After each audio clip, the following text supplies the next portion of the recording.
Okay, Just so great. you know, it's on. So I will monitor the chat box just so that you know as questions come in, you don't have to read that. You can just talk and I will let you know when we get questions, but I'll introduce you. Do you know enough about me to be bored enough to introduce me? I'm just introducing your name. That's it. Then you can take over from there, Mark. Okay, I think I know my history better than most anyway. So. Yeah. I'm just kicking it over to you. So let me My start pleasure. letting them in. All right. Take care, guys. Stay healthy, Thank you. I'll see you one of these days. All right. Take care. Great, great, great. So they are Wow, starting. they're to popping up. I join. They're love it. popping in. Pop, pop, pop. Ashley, I see Ashley and Emily, and is it Tatiana like, or is it like Tatiana? Oh, you went quiet. There you are. You're back. Thank you. Who else? I see names now. Most of you are just boxes to me. I'll have to be similar to how I am with my students and encourage you to put those videos on so we feel like we're actually in a class or a room together. Let's see, somebody's standing sideways there. That's always an uncomfortable way to stand. Right, Rianne? You're sideways, right? There you go. Okay. So who else do we see here? I'd love to see your faces. I see Ashley as a photograph and Liu, Jasmine, I should say, excuse me, has a nice drawing, but I hope that's not how you actually look. Right? We have some time together. My name, well, you want to introduce me, Christine? I Please. will. So just so everybody knows that they're in the right session, this is the Rutgers Business School session for marketing students, or if you're interested in the marketing major. So we have Professor Kalin with us tonight, and he's going to lead us through a discussion. In case you guys don't know me, but I have sat in on every single presentation, I'm Christine Yanuzzi, the admissions officer for the business school. So I know Ryan, I know Emily, I know this young man, Daniel. He was just in one of my sessions the other day. So I'm getting to know a lot of you. So welcome back to all of this content. We really do appreciate you guys taking the time. We know you're zoomed out, you're virtualed out, but this is the way we need to deliver our content. So congratulations again on your acceptance. Thank you for joining us. I'm not going to make you wait anymore because he's got so much to say. He's bursting at the seams to tell you. We'll have him go through his presentation and then we can open it up to any questions. We are keeping the sessions to about an hour, but I am recording the session. So after, it will be on the Rutgers Business School website page by tomorrow. So without further ado, Professor, take it away. Okay, so I am Professor Kalin. I am a marketer. I'm a marketer before I'm a professor. I have been in the business of marketing or the field of marketing since I got out of graduate school more years ago than I'm going to admit right now in open forum before I actually know you.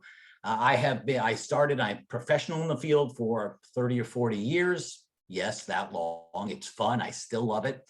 I began teaching as an adjunct back in 2003, so about 19 years ago at Fairleigh Dickinson. Gave me a course before you knew it. In a semester or two, I was teaching 3 courses a semester. I asked them, how about a full-time job? They said, no, not without a PhD. So I spread my wings. I landed at Rutgers and a few other schools as an adjunct, and a year later, my then chair at Rutgers said, I'd like to hire you full-time. This was back in 2008 or something, and it took about a year for that to happen. That chair is now the dean of the business school, Dean Lay, and she is fabulous. Let me tell you, I'm a big fan. Obviously, she hired me. She's enabled me to teach in Asia and China and Singapore 7 times during the time I've been here. I've been a full-time professor for over 10 years now. I'm technically an assistant professor. So you can be an adjunct, a lecturer, assistant professor, and we'll see if I ever exceed beyond that, but it's been fabulous. It's a great school. We're thrilled you're all here. So I love marketing, been doing it as a career and teaching it. I teach a lot of introduction to marketing, which I'm going to share some things with you this evening, give you an idea what marketing is. I teach a lot of strategy, but I have taught almost every course we've ever had and offered over my 14 years actively on faculty, adjuncting, and then full-time. And so it's a wonderful place. So I'm a professor of marketing. I've created a little presentation. I would love if you're able to turn your videos on. I actually won't see most of you when the presentation's open, but I'm serious about the warmth and how well classes feel when we're in class face-to-face. That's my preferred place to teach. I teach primarily 3-hour classes. I have on Thursdays right now a 4-hour class. Yes, we have some that go that long. Many other classes might meet twice a week for about 1 hour and 20, 1.5 hours each. But most of our marketing courses now tend to come in once a week in a 3-hour block, which I really enjoy. Okay, so, well, you know what, before I even ask you what is marketing, and I got to share it anyway, it was the wrong way to pull it up. There's my sharing. Okay. What is marketing? Who can tell me? Anybody have a thought?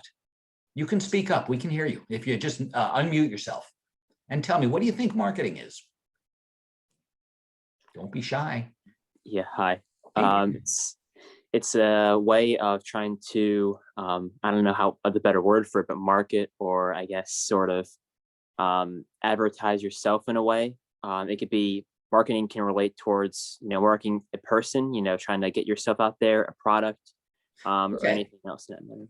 I understand what you're saying. By the way, I should warn all of you, I am also a certified high school language arts, comprehensive social studies, and as well as an elementary school teacher. I am certified in New Jersey, and I in fact taught middle school for a couple of years in high school, a little bit while teaching college and grad school, and I never knew who I was talking to, but it was always interesting anyway. Dan, that's a good first shot. Thank you for being brave enough to step up. I wouldn't say you hit it a home run though, but you got a bunt. You got a bunt out of it. Anybody else want to take a shot? Hello. Yes, Ryan. And Harris, you can go after Rhiannon. How's that? Ryan. Ryan. It's Ryan. Thank But you. I was just gonna say, just like the promoting and like selling and advertising of products. Good. Hold on to those thoughts. That's a small little nibble, but we'll include that tonight. And one more, Harris, and then we're going to jump into the actual presentation. Okay, so marketing is not all about advertising. There are 4 P's to it. Marketing is related to the price, the product, That's okay. promotion, and the place. Harris, you're stealing my presentation, which I really don't mind, actually, but you're giving me some definitional elements. You're not telling me what marketing is, and don't feel bad because almost every student I get on my first day of class, this is what I ask them, and rarely does anybody really get it because marketing is a much bigger, more complex. So thank you very much. With that said, let me share my screen. I don't want to run out of time. Here's where we want to be. Okay. Actually, I'd like to throw this into presentation mode. There we go. Okay, so welcome tonight to Introduction to Marketing. I am Professor Kalin, as you can see, cleverly put my name on the front page. So just in case I open it up and forget who I am, I'll remember. So there we are, we're right here. This is an introduction to marketing. What you're going to see is a distillation, right? A reduction from as I was just sharing with Christine, from what I've converted into from a lecture course exclusively to a remotely delivered lecture course. And now I will use my PowerPoint as a support element. This is a minimal effort this evening, but as you see each slide, you're going to recognize topics on many of them. I will introduce you a little to those topics as part of marketing. I want you to know many of them, a whole class session I'll spend talking about things like consumer behavior and strategic planning, et cetera. But let's walk through this a little bit first. Before we even talk marketing, we have to talk about businesses. All businesses share 2 needs. Try chatting to me what you think those needs are. 2 needs that every business, and we haven't even defined the word need yet, but chat them up. You have 20 seconds. Don't be shy. I don't see anything popping on my screen, so I don't know if they're coming up elsewhere. So we've got customers, Good. profit and customers. Profit is actually number 2. That is correct. It's the second. Every business shares the need for profit. It doesn't necessarily mean they have to be profitable every day or even for a while. And I'll give you an example. So the first thing they need is to stay in business. That's our first objective. Staying in business. Sometimes we're profitable, sometimes we're not. We have to borrow money or get equity. There's lots of things, but we need to stay in business and then earn a profit. So that was very good. Whoever popped up the profit idea, that's great. But in order to do that, we have to do a bunch of stuff. And here is a formal definition of marketing. Formal definition from the American Marketing Association with one addition. Marketing, the process of planning and executing the conception, pricing, promotion, and distribution of ideas, goods, and services to create exchanges that satisfy individual and organizational objectives and I've added to this for years now, in a dynamic environment. The word dynamic is critical. We're in a world of change. The world you're experiencing today is so different from what I experienced at your age and will be different from what future people will experience. The exciting thing is it's growing, it's changing, it's dynamic. Marketing is a dynamic topic. It's the fun topic of business school. Finance is very critical. Accounting's critical. So supply chain is really important in today's world with globalization. All of these topic areas are critical, but marketing is the center of the wheel. In a marketing-centric organization, of which most corporations are, it's marketing that defines where we have to go and how we're going to get there, with everybody working together in what we call a co-functional organization, where all the various functions work and plan together. We're going to see that in just a few minutes here. All right. So I think it was Harris started talking to us about the 4 Ps, and we're going to cover them in a few minutes. But you'll find the 4 Ps are the breakout of what you see in front of you. Each one defines part of that area. So hang in there and let's cover those together. But before we do, there are several informal definitions of marketing that we like to utilize both at RBS and in general, because these are 3 very critical aspects. These are your elevator pitch, if you will, about marketing. You can't get up there and give a long speech, but you can say it's about building and managing profitable customer relationships. So marketing is about relationship building and maintaining an understanding, creating and exchanging value. It takes 2, as we're going to see in a moment, to make an exchange. They have to agree. One side creates value, that's the company, the marketers, the producers, and the other wants that value, whether it's a car or a bowl of cereal or a house or any item. That's the customers, right? There's lots of paths in between. We're just doing the very top line here, but if we create some value and the other party agrees on what that value is, we have an exchange, right? So we get to create and exchange value. That's our second short little informal marketing definition. This is my favorite of all 3. The identification of unmet needs and the creation of solutions for those needs. And we're going to define the word need in a moment. The identification of unmet needs. Well, if the need is already well met, consumers are relatively happy with their solution, then is there a real business opportunity for us? Probably not a great one.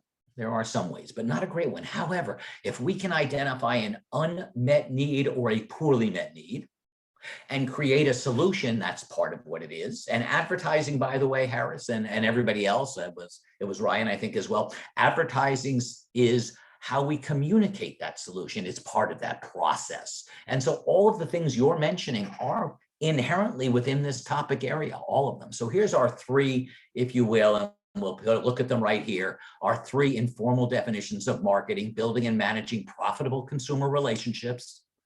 I am a sociology kind of person. I was a history major as an undergrad. I like studying and talking about people, about behaviors.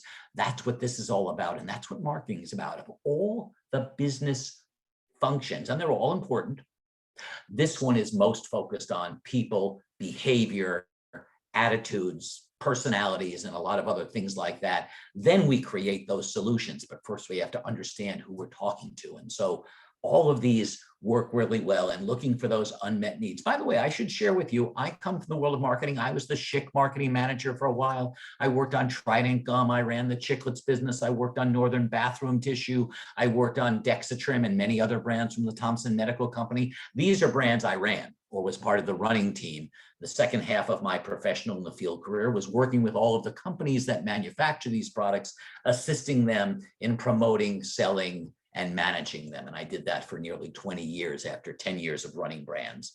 And now I'm here to share. Okay, let's continue on. So you can see down here, what is marketing? Look at all these different things thrown here. They're all parts of marketing. I said to you before, marketing was the center, lots of stuff. Here's our advertising way down there. Strategy, I teach a lot of strategy. Pricing, I think that's so important. All of these are critical elements, but they combine and they're directed by and run by the marketing departments, pretty much so. So what is the marketing concept? We have a concept that, I love this little graphic up here with all these cool little things in it, but the marketing concept is how we're going to focus our company. It's the underlying principle, if you will. A management orientation or focus on identifying, first step, and satisfying consumer needs to ensure the organization's long-term profitability. Marketers are responsible for short-term management of products, brands, concepts, etc., and long-term management of company assets like brands and things of that nature in order to look long-term. And I teach strategy. I run a simulation that we just ending this week. It's been going the whole term where my students, they're in competitive teams in a very sophisticated, really fun, where they're the marketing group of a company and they're competing with other companies and competing on multiple dimensions. I mean, this is basically when you're a senior, so it's a ways down the road for you guys, but you'll be building to really running stuff even while you're at school. And we can talk about that. Okay, so the marketing concept, a consumer need focus. We as marketers are consistently focused on the end user, our customers, our consumers. That's the focus, satisfying the end users and the steps in between, of course. So when we talk about that, what is a need? Well, a need, as defined in the world of marketing, is the difference between where a customer is, their actual state, and where they perceive they want to be. We call that a state of felt deprivation, state of felt deprivation. For example, it's 6 o'clock and I'm getting hungry. That's what my need is. My need is I'm hungry and I don't particularly want to be hungry. Don't worry, I'm not that hungry. I'll survive the hour with us. Then I have to cook dinner anyway. My wife's not home yet. But all that being said, so what's my solution? The difference between my actual state is hunger. My perceived state where I want to be is not hungry. And so what's my solution? Something to eat, food, right? And of course, that's what all the food. If you're thirsty, you have a need, right? When you get a glass of water, is that the excitement, getting the glass of water, or is it solving the need of thirst and hydration? Start thinking about it a little bit differently. Think about what the need is and how we're solving it. Then we can kind of create that solution, and that becomes it. Then somewhere down the road, we can advertise it to create awareness. We'll get there. So that's a need. A need is followed by a benefit. I'm going to share with you now, we don't buy products, we don't buy services, we buy the outcome that they deliver. I just finished a lesson on this, a very brilliant guy, Clay Christensen, who was a Harvard professor, he passed away about 1.5 years ago, for example, wrote an article, Finding the Right Job for Your Product. I had my students read the article, analyze the article, and then choose within their own lives a couple of products that they hired to do jobs those products were not designed for. They weren't designed for it. For example, one guy said baking soda to I think it was a woman actually, baking soda to clean her brushes for makeup. Vaseline to put not as it's usually used, but on your eyelids to soothe them a little bit. And they came up with all sorts of very interesting products. Think about it yourselves, ladies and gentlemen, and just think right now for 20 seconds of a product that you use, but not for its intended purposes. We had toothbrushes being used to clean mildew and mold on bathtubs. I actually have one of those. I take an old toothbrush and I put it in the jar with the sponge, and if you need this, that's how we repurpose. So as marketers, we think that way. We try to think that way. So a benefit, people buy benefits. They're buying what a product will do for them. If you buy a drill, is it because you, as Mr. Christensen says in his article, if you buy a drill, is it because you want a drill or you want a 1/4-inch hole?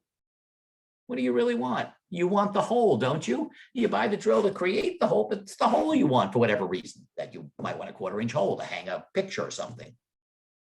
We start to think about the consumers, and we study consumer behavior a lot because of that.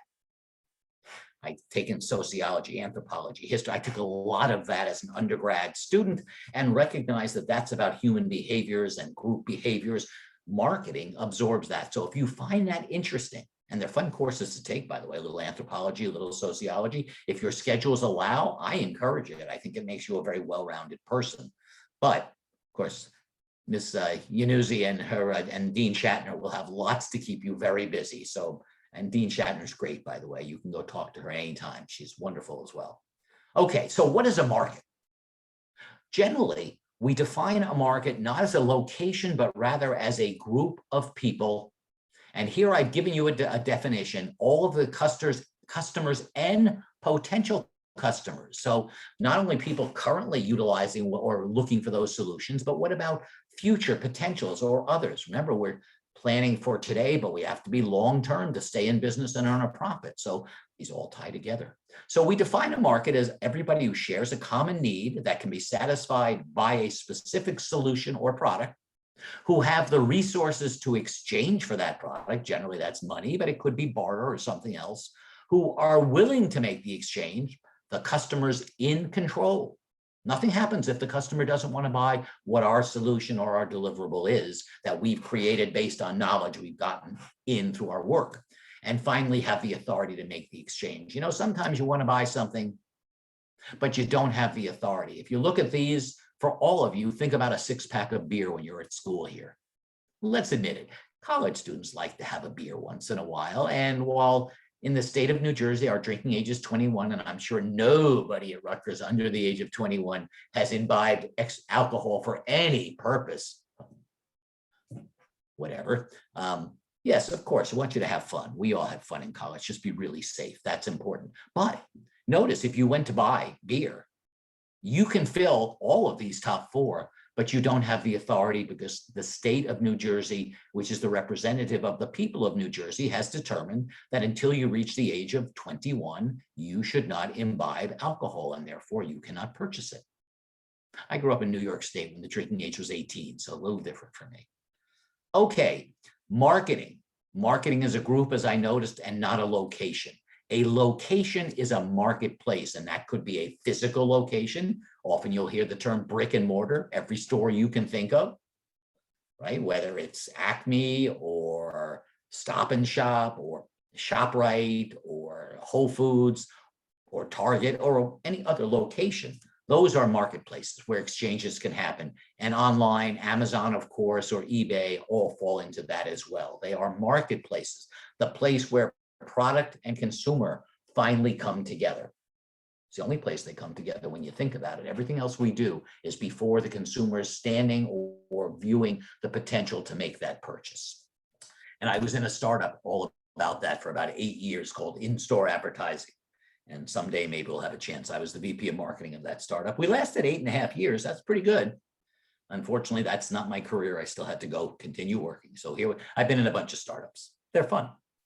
Okay, so marketing. Marketing's an exchange of value. Here it captures almost everything we've discussed already, right on this slide. An exchange of value between 2 parties, the buyer and the seller, right? Price and value have to be equal for that exchange to happen. Value is a personal, individual consumer decision. You're in control. You make the decision if that item is worth this amount of exchange value for it. Is that worth $10? Maybe I say yes, maybe I say no. How about a Ralph Lauren polo shirt? Ralph Lauren polo, we'll all admit, beautiful shirts, well-made, good product, great fabrics, well-styled, etc. At $60, which is about what they cost. That's a lot of money for a shirt. To me, not worth the exchange. Just personal decision. But I was in Bloomingdale's not that long, well, before Pandit. And there they had those shirts for $29, half price, on sale, $29.99. My wife was with me. She said, you need shirts. And so she bought a few at $30 for a quality superior garment. That was a fair exchange from my viewpoint. So each consumer is in control. You're in control for yourself, but it means as marketers, we're not the ultimate decision makers at the end of the day. The consumers still control those. Once determined, I should change that. I've used the same word twice. Terrible. The consumer determines whether or not to make the exchange. So once offered, I will correct that one for next year. You won't have to see this one again. Okay. Yes, here are your 4 Ps. We did have them. I knew they were coming up, and that's why I cut you short before. That was Harris, I believe. Product, price, placement, place or placement, and promotion. A product is it's really a good, a service or an idea. This slide happens to put ideas first, but a physical good is most common, followed by a service. We're in a service economy here in the United States. Most of you after schooling somewhere way down the road. I know you don't want to hear about after schooling at this point. You're just starting. And enjoy the start. Enjoy it. It's fabulous. A great time of life. Have lots of fun. But afterwards, you'll get focused into a career. Good services and ideas are products. They can also be experiences, can be a product. Price is an assessment of value. It's not a number. If you remember assessment of value on one of my exams, you get full credit. That's all you need to say to me. Price is an assessment of value. Then we can talk about the value propositions and things. And that's much more important than just saying, price is $9.99, whatever they put on the ticket. No, it's not. It's an exchange. And money changes value every day as well, theoretically. So values are fluctuating. Go back to the original definition, in a dynamic environment. So things like prices are changing all the time. Raw ingredients change. If they're the input to a price structure, if foods change in price and they come to the restaurant, different amounts cost for vegetables each day. And they do, by the way, vary. How does the restaurant charge you so that they maintain? Anyway, that's part of the challenge. Assessment of value. Placement. This is really a word that we've chosen to take the place of distribution because we love having 4 Ps, and 3 Ps and a D just isn't as cool as a moniker. But the truth is, place is not a great word here. It should be distribution. You will all take a distribution in your supply chain intro course. It's fabulous. They're great. And that may be somewhere where they're cousins to marketing. We're not the same. We had the same department a number of years ago. And so I know a number of those folks, they're great, but we are very different subject matter. Where and when available. Is a bottle of water the same price when you buy a case at Costco or when you need a drink, you're sitting in Yankee Stadium in the heat? Same bottle of water goes from 17 cents to $7. Huge, right? Time and place utility, where and when available. All right, so you'll talk about that more. And finally, promotion. Promotion has 2 legs to it. Activities to inform and activities, I just need to close the door, I'll be right here.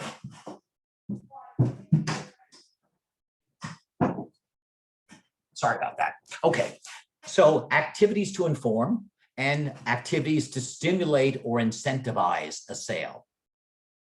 I think I got it.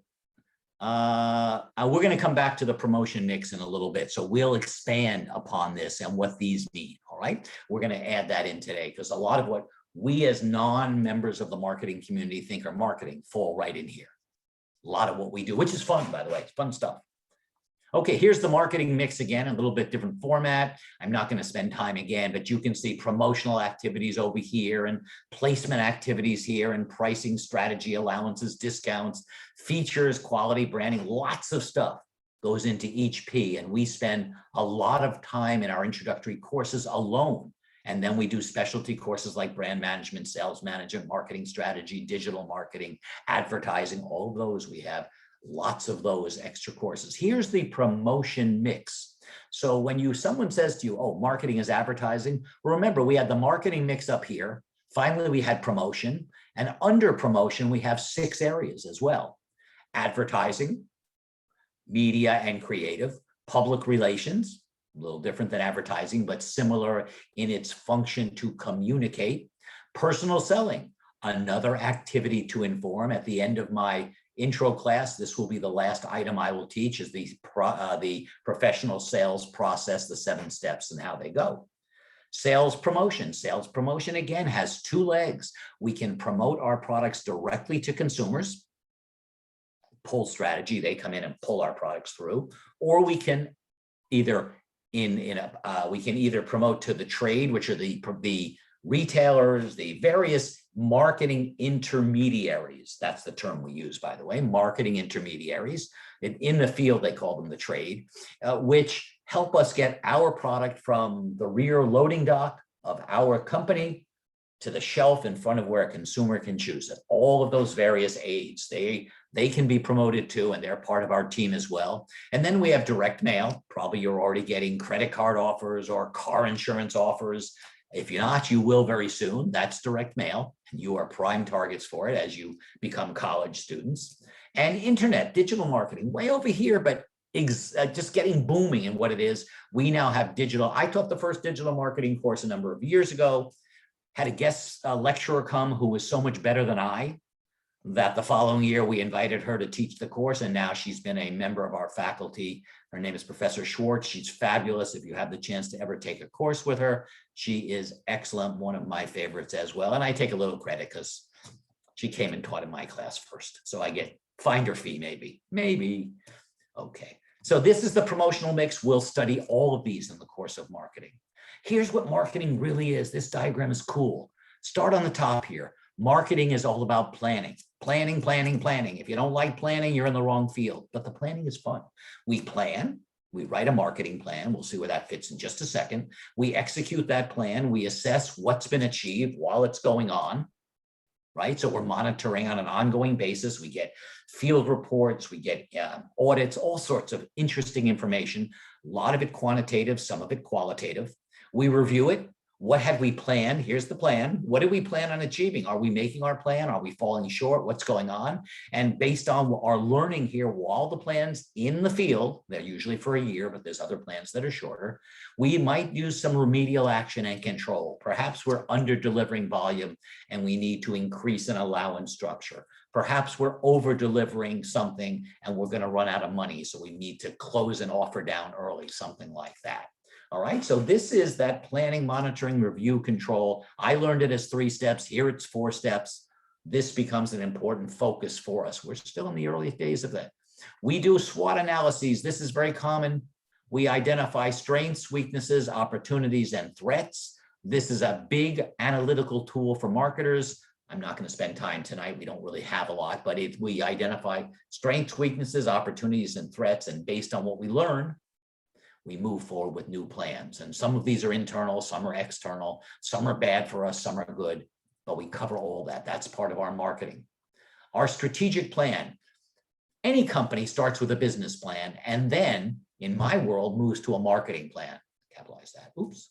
A business plan includes decisions that guide the entire organization. Facilities, labor, management, assets, investments, cash flows, etc., product portfolio decisions, divisions of the company decisions. A marketing plan falls underneath that. It's a written document. We write it so people remember what they said and promised to accomplish. Remember, writing down things creates a really good record, even this electronic age. There's nothing like going to someone and saying, you've confirmed your sales team can deliver this volume. Would you just please sign off on the plan? Watch them sign. They shake. They're so nervous. But that's the way we do it, a written plan. We're going to describe the environment. By the way, if you come and you're in my class, you'll do this your first semester. This is a team project. This is basically the team project for my first year students or my intro to marketing students. Describes the environment, outlines strategies and objectives, identifies tactics, and specifies who's going to carry those tactics out with all sorts of other details. So the marketing plan is the guiding document for the actual actions that take place within a brand or a market division or segment. We look at 3 levels of strategic planning. It starts at the top with the top level. This is CEO level, right? Presidents, partners, directors, setting forth the overall goals and objectives for the corporation. Then at the divisional level, basically middle management, middle to upper middle management will create tactical plans. My marketing plan is a tactical plan under the business plan, strategic plan. We determine what we want to accomplish, what our goals are. For me, it might be how much volume I need to generate and sell through the system, or accomplishments in other areas. We may want to do promotional programs or programs to get new distribution or introduce new products. There's lots and lots of different things we do. Once we've figured out our tactics, we then figure out the operation day to day. What are we really going to do? Who's going to do what? What accounts are we going to focus in on? What products? What are we going to emphasize? How are we going to create and put together presentations that present what we want to accomplish with our clients, who ultimately will help us in consumer products reach our goals by reaching our clients. And if it's B2B, then how do we help and assist our business clients to fulfill their needs? And we do those as well, right? B2C, business to consumer; B2B, business to business. And we'll cover both, primarily focused on the consumer side. It's the one that a lot of us are interested in. It's fun. We'll talk about growth strategies and how we build our businesses, whether we're going to put an existing product into a new market and develop that market, or perhaps we're going to take a new product and put it into an existing market and expand it. Maybe we're going to penetrate a market deeper with existing products and by getting more consumers, providing new utilizations or offers, extending the brand with new offerings. There's lots of things we do here. And so this will be something we'll cover as well. Growth strategies are very interesting. And as managers or prospective managers make decisions for a living. That's what we do. And this helps guide us to make best possible decisions. Okay, where does all this happen? This happens in the marketing environment. We're going to study the marketing environment, the actors and forces that are outside of marketing that are going to affect our ability to build and maintain, there we go, those relationships, successful relations with targeted companies. There is both a micro and macro environment. You'll probably get this course in your sophomore year. My guess is you'll take economics as freshmen. And again, Ms. Yanuzzi would be better in directing you there. And I don't know what's being required at different times now, but notice the marketing management's in the center, and we have a micro environment and a macro environment. Let's see. We do have a question from Harris. He wanted to know if what you were just talking about was the Boston Matrix. Boston Consulting Group. Very good. Yes, it is. It's the BCG matrix. That's correct. Boston Consulting Group. Nice. I guess you've had a little bit of experience. Someone there has learned a little bit already. We'll still expand upon that, Harris. I don't think you'll quite place out yet, but I do appreciate the comment a lot. My courses are like this. I like to talk with my students. So, okay, so notice the micro environment, the company, our suppliers, our intermediaries, the ones I mentioned who help us get our products from factory to resellers, our customers, our publics, our competitors. All this is considered the macro environment, things that are close to us. And we talk about all of these. And then the macro environment are the things spinning on around us: political, legal, cultural, economic, demographics. That's a big one. We talk a lot about demographics. Those are how measurements of populations and things fall into demographics. Technological, natural, and things. So we'll spend time on both of these tonight. I just put this one slide in just to let you know we involve that. Marketing research. I start off my lecture here. This is a full week. We talk about knowledge is power. I told you a moment ago, managers make decisions for a living, and making bad decisions, you don't make much of a living. We got to make good decisions. So in order to do that, we need to have knowledge, and therefore we must have information that's accurate, up to date, and relevant. Those three things are things I will make you remember because they're that important. But that's market research. We spend a lot of time talking about that. It's the basis for learning. It's ongoing always. Even in my simulation that I mentioned to you earlier tonight, market research studies, there's a wide variety that my students can purchase and invest in if they feel it's going to help them make decisions, and they do. Consumer behavior, another. We follow up market research and strategic planning with consumer behavior. Why do people buy? What's behind them?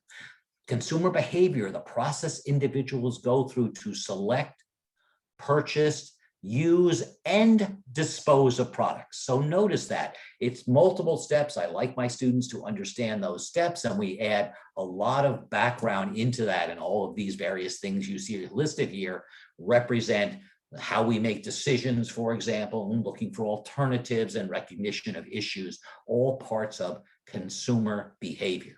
So if you liked social studies, comprehensive social studies, and those types of classes, I don't know what else was offered in your various high schools, you may really love consumer behavior. We have some really good professors.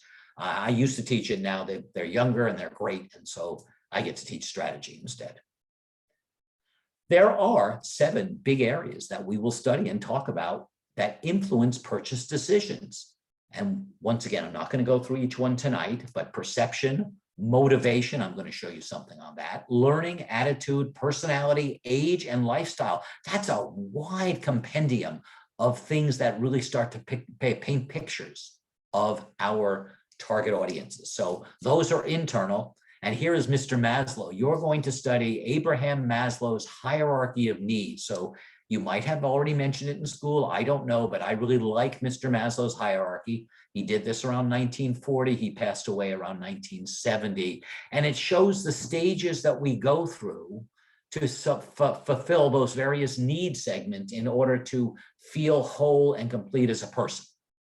It's really an internal driver, from physiological needs, food, water, warmth, rest, to safety needs.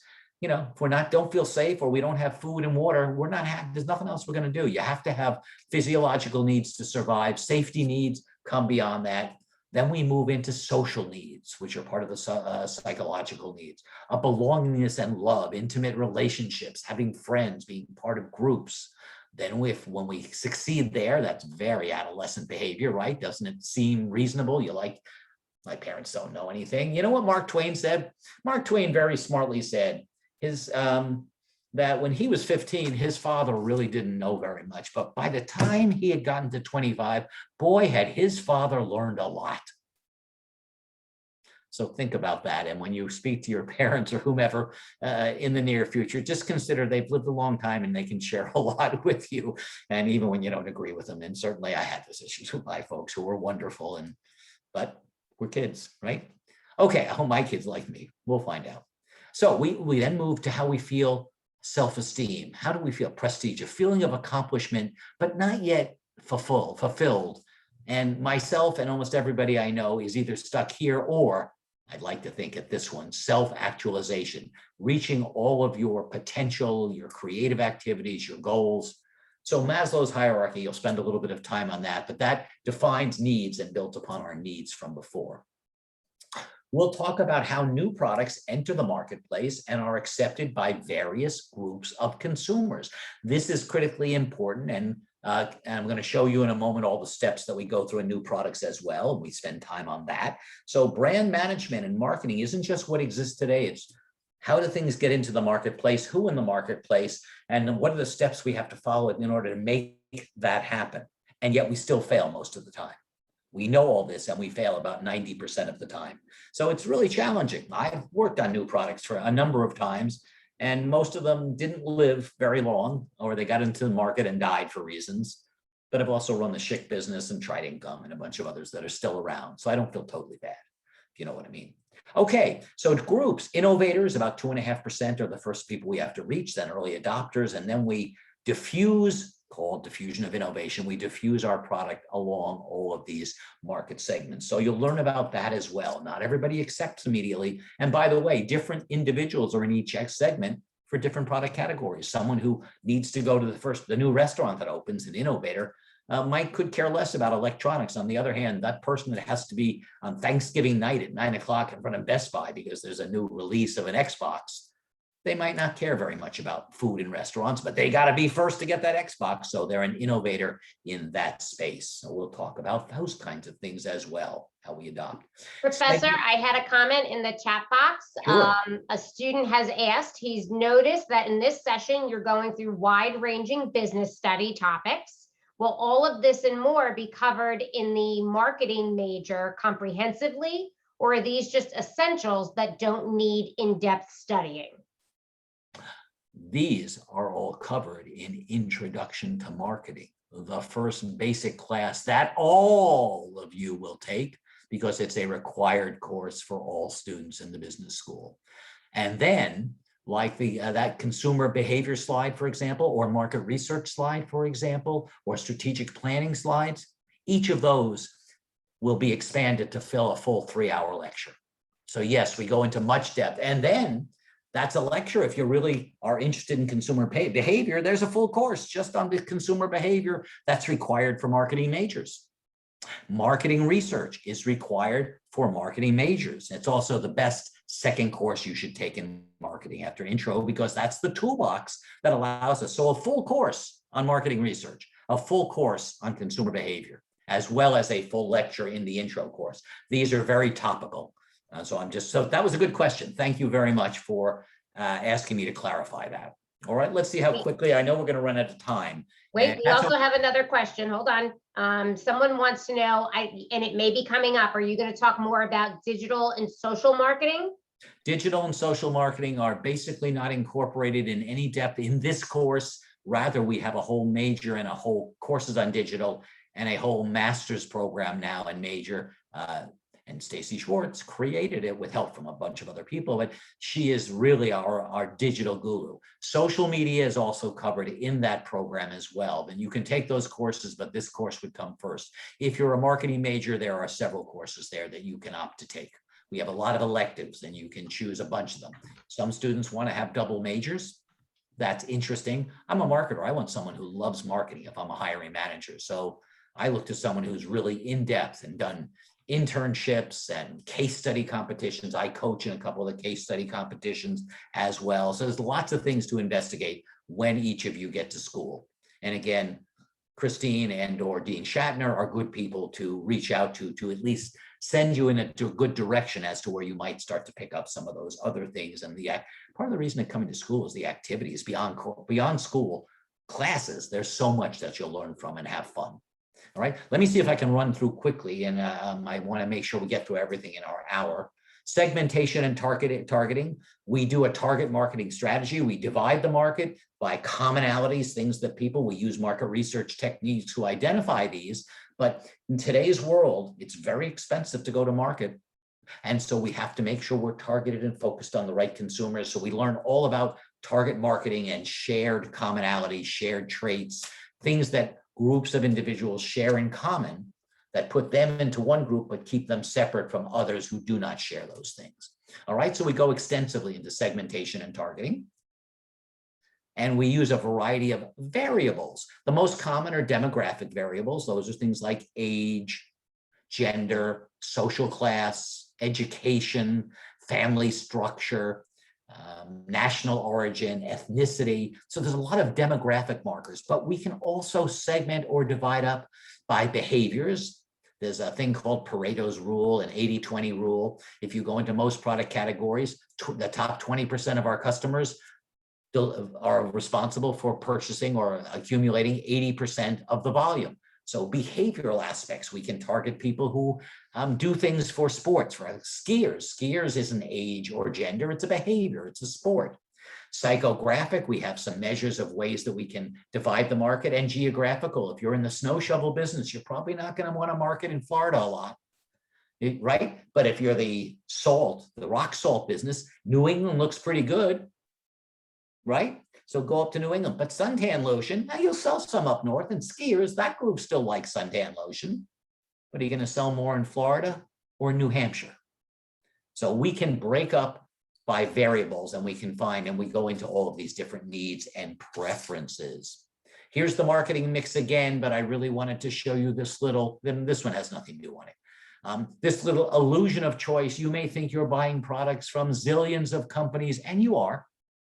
But look at these are portfolios from companies that many of the major packaged goods companies. Wrigley is now part of Mars, you can see. So Mars owns the candies. These are all out in Hackettstown, and Mars' new headquarters is Newark, right down the street from where we are. So they're our neighbors now. And I have several former students who are in brand management at Mars. But I found this just to be such look at Nestle. They have the biggest food company in the world, and look at all the stuff that's Nestle. They just sold some of their water. Here's Coca-Cola. Coke is in lots of other businesses, and PepsiCo up here, they have Quaker, for example, their breakfast business. They bought Quaker to get Gatorade. So I thought this was a fun, but if you want to now focus in a little tighter, so this is the marketplace I've existed in for the last 40 some odd years. Product life cycle, we'll study how products have lives, just like you and I. We introduce them, they grow rapidly, then they get a mature stage, and they decline or tend to decline. Again, we don't have time to go through each of these sections, and this is not drawn with a scale on purpose because I don't know how long each of these time frames exist. Tide has been number one since 1948, and they claim they're still not declining, they're growing. Or they're mature. How are they mature? And then they keep introducing new products tied with detergent, with bleach alternative, different fragrances, powders, liquids, pods. Don't eat the pods. They're really not food, ladies and gentlemen. Don't eat them. And so each time they have a new item that they introduce in the market, they get a bump and they extend their maturity phase. There's lots of things you can do. The product life cycle is fascinating. We'll cover that. And the product development process. I gave you the steps here. I'm not even going to spend time tonight going through it, but I want you to know I've spent years learning this because nobody used to teach it. I was a brand manager at the Warner Lambert company. I was offered the opportunity many years ago. Warner Lambert doesn't exist anymore, but it was a big Fortune 500, big products, Trident Gum, Listerine, lots of leading brands. Anyway, I was given the chance. We don't have a new products group. How would you like to be the first one in it? And we added 2 other people shortly thereafter. I just heard from my boss from that time period who became the director of the new products last week. And I worked for him in the 1980s, early 1980s. You build long-term relationships as well, which is nice. But anyway, you can see it's a process. Idea generation, product concepts, marketing strategy development. Wait a minute, there should be one more. Here, business analysis, technical development, market testing, commercialization. We'll talk about all of these various steps and how they work. All right, commercialization, off we go. We're in the business. All right. The last area we cover, IMC, this is promotion, all that promotion mixed stuff. This is where it's all going to pop up. We call it now integrated marketing communications. We want to surround our potential and current clients, current and potential, with consistent messaging, surrounding them so they over and over again hear the same basic message from all different mediums, including digital, by the way, whether it's search, video, et cetera. You can see a lot of their social media. And so, yes, we have that incorporated. And we define IMC as a blending of promotional tactics and tools to effectively note, reach, and surround your target audience, consistent and compelling messaging. Think about things like Geico or Progressive or Liberty or State Farm or now NJM, I mean, all of the insurance companies that are, you're their target audience. They're surrounding you. You see Flo online. You see her in commercials. The latest one, she can't even enjoy a day at the beach. She has to go running over and try selling the bundle of her. I mean, it's very cute. They're very clever. Lots of Geico is the other one that fits in that group as well, with multiple campaigns, right? They're surrounding you with a consistent message. No matter what the creative copy, the message is always the same. It's consistent and compelling. Save money. We'll talk about promotion objectives, AIDA. Our objective is to create awareness, stimulate interest, generate desire, and ultimately lead to action. That's what AIDA stands for. Awareness, interest, desire, action. I add this a little bit more extensive stuff that I put together. Awareness, in order to get that desire, that interest, I think you need knowledge. So I throw knowledge as my word in there. Interest is good, knowledge better. Desire, action. Purchasing once is trial. They're not our customer yet. They're not loyal, but we've got them to try us, right? Awareness is informing. We're educating the market. We're generating favorable feelings. Now a purchase stimulates trial, but we don't have them as customers. When they come back and repurchase, now they start to become loyal customers. And so we talk about all these steps and loyalty programs and loyalty events as well. And you all believe this is really just one course? Unbelievable, right? Well, it is one exciting course. So summing it up, marketing is identifying opportunities, those unmet needs, and creating solutions based on your company's abilities, right? So that's why we do all that company analysis up front. What are our strengths? What are our weaknesses? Where do we see opportunities? What are the threats to our business? Weather could be a threat to your business. Did we have some big storms this year? You bet. How about disease, a threat? I think this last year we could add disease as a potential threat to lots of businesses. So we need to learn our business, and then we leverage our strengths in order to fulfill those unmet needs in the marketplace.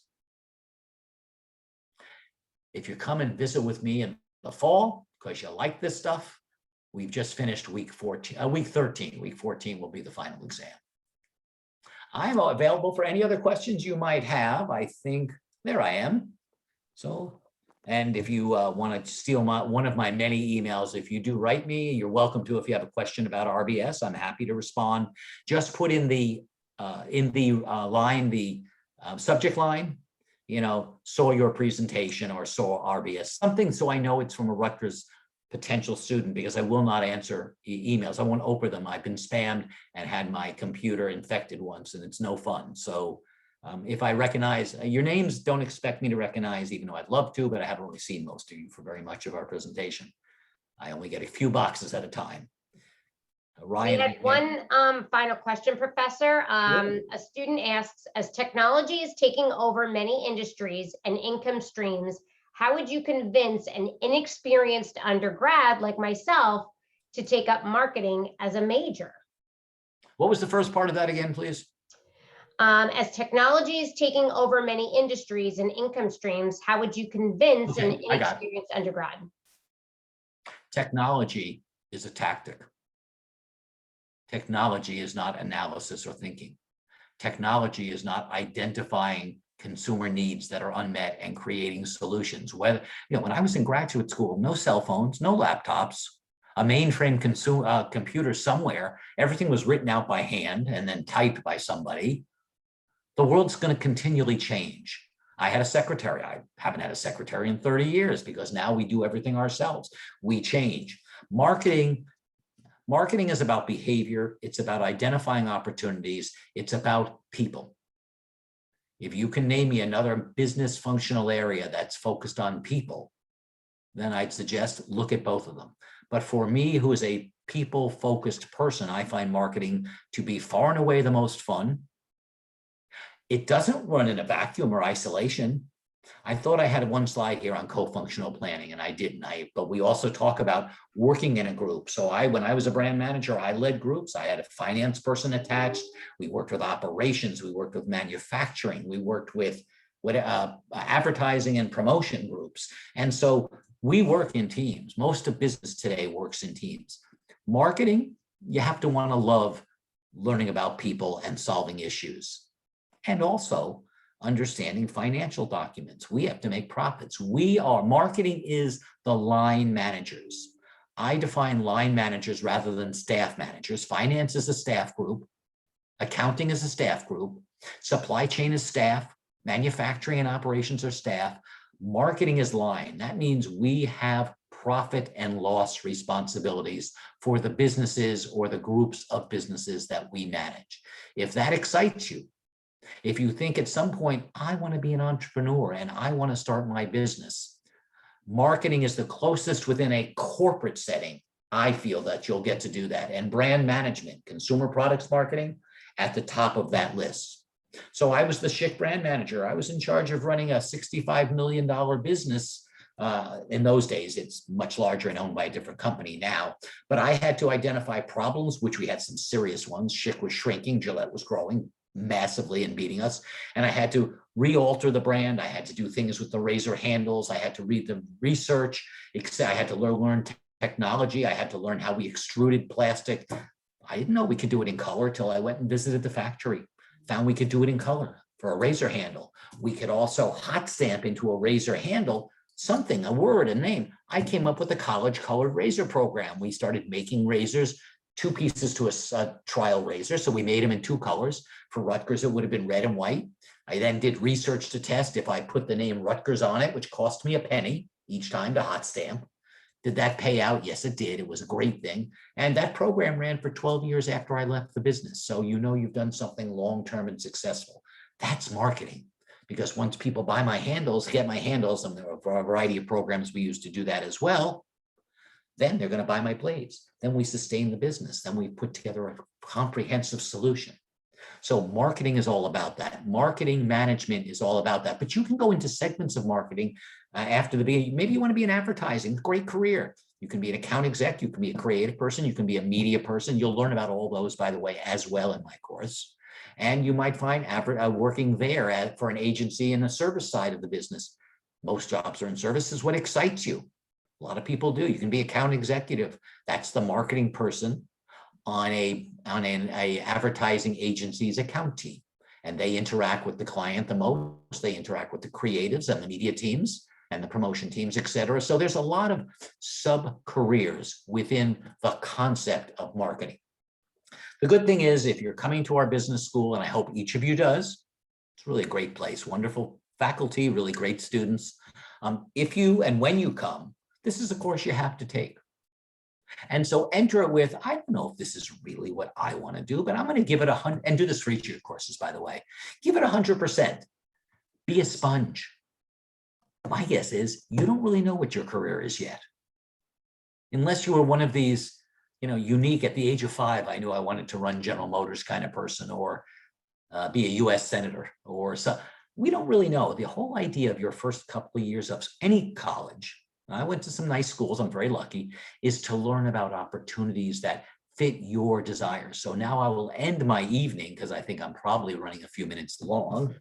Oh, coming right up to 6 o'clock. So let me end my evening with each of you. I'll stay if you have a question.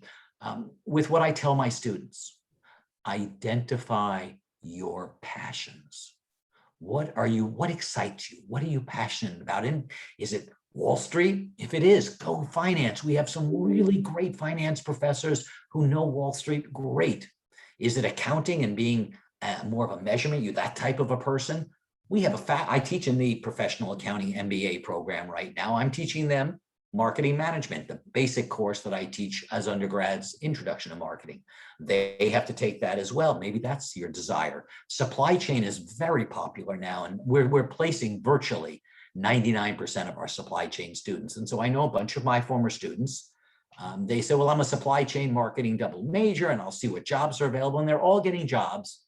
And that's great. But if your passion is marketing, try to be focused there. If your passion is something else, be focused on it. You're going to do whatever you do for 40 to 50 years, for 40 to 50 hours a week. That's a scary proposition, right? Very scary. I know it is. But one day at a time, and have fun. This is a journey. This is not a destination. It isn't. Well, thank you, Professor. We're going to leave it there. I put your email in the chat box. As you can see, this is a lot of exciting stuff. We just kind of touched the tip of the iceberg tonight. This was just one class, guys, one class, and look at all he had to share with you. So that's 1 hour. My normal lecture is 12 weeks of 3 hours. So we have lots to share. It's exciting. Lots to cover. So if you want to reach out, again, just put in the subject line that you saw Professor Kalin through one of the admitted open house sessions. Again, guys, hit that button. Although I'm not supposed to say that, but I say it every time. So I hope to catch you all tomorrow night on the last of our open house sessions. That'll be finance at 6:30 with Professor Richter. This again is recorded. It'll be posted to the Rutgers Business School website by tomorrow. So thank you all. Enjoy your evening. Stay safe, and we'll see you in the fall. Have a good night, everyone. Bye. Thank you. Thank you.